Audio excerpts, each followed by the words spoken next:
Does this killer deserve forgiveness for his crime? On April 29th, 1999, one gunshot. In an instant, a young woman collapses behind the bar, life draining from her as the crowd stands frozen, unsure of what just happened. The man responsible, he just calmly walks away, like nothing just happened. But here's the thing.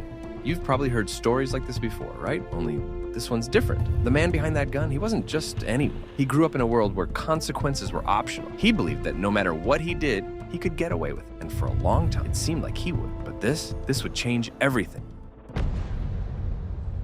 Before we dive into what happened that night, let's rewind. You need to understand who this guy was and where he came from. His life wasn't like yours or mine. He was born into a world most people can't even imagine.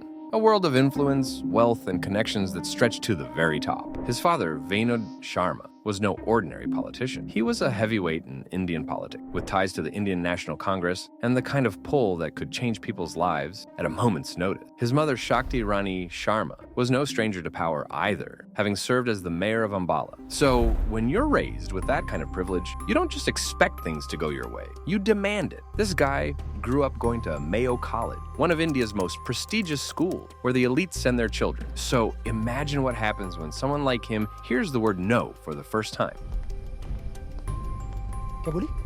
I said get out. For him, it wasn't just a simple refusal. It was an insult, a direct hit to his sense of entitlement. And that night, it would lead to a decision that changed everything.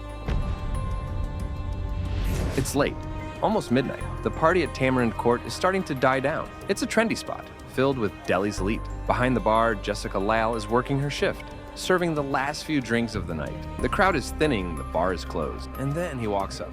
The shooter. He's not ready to go home yet. He wants another drink.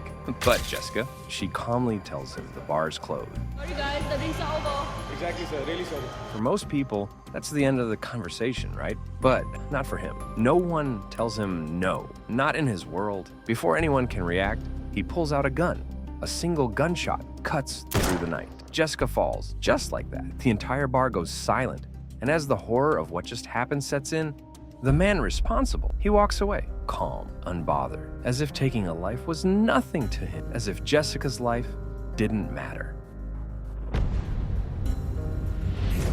Just like that, one senseless act, everything changed. Her sister Sabrina Lal got the kind of phone call that no one should ever have to receive. One moment, everything was fine. The next, her world fell apart. For Sabrina, the grief wasn't just overwhelming, suffocating. Her baby sister, who was supposed to have her whole life ahead of her, was gone in an instant. But the grief wasn't the only thing. As if losing Jessica wasn't enough, Sabrina was faced with something worse, the growing fear that justice might never come. You see, this wasn't just any man who pulled the trigger. He had power, real power, the kind of connections that could make legal problems disappear. Just like that. And slowly, painfully, Sabrina began to realize that the fight for justice was going to be a long, hard battle.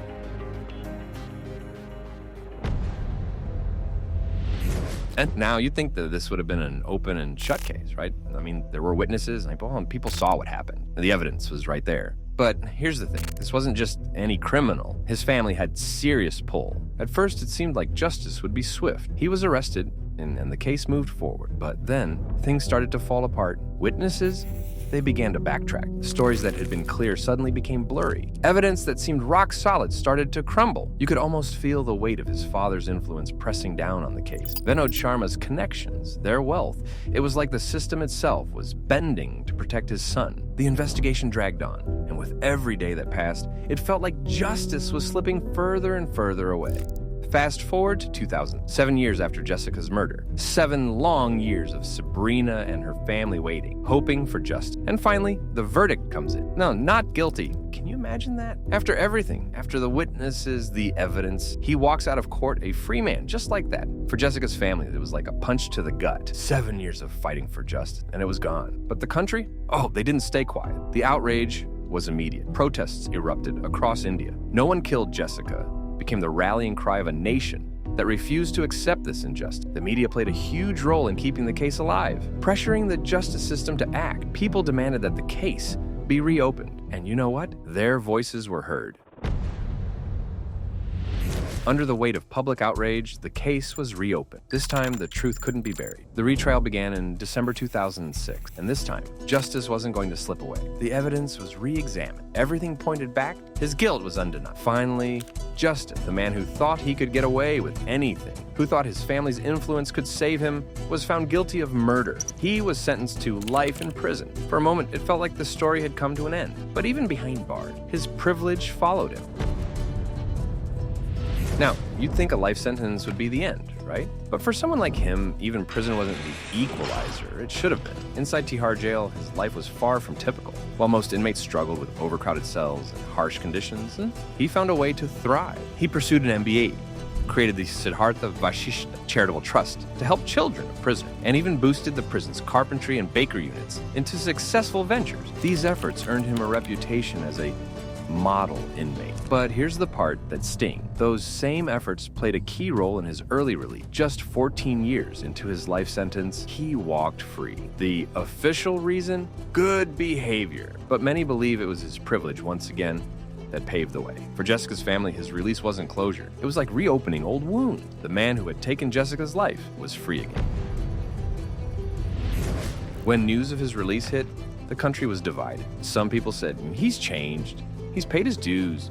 He deserves a second chance. But others, they couldn't forget what he'd done. Jessica was gone, and no amount of good behavior would ever bring her back. And then came the moment no one expected. Sabrina Lau, the sister who had fought so hard for justice, chose to forgive him. She said that holding on to the anger wouldn't bring Jessica back. Her own peace, let it go. But for the rest of the country, not everyone was ready to forgive. This is the story of Manu Sharma, a man who grew up in privilege, who believed that power could protect him from anything, even the consequences of murder. For a while, it did. But in the end, justice caught up with him. The real question, can someone like Manu Sharma ever truly be forgiven?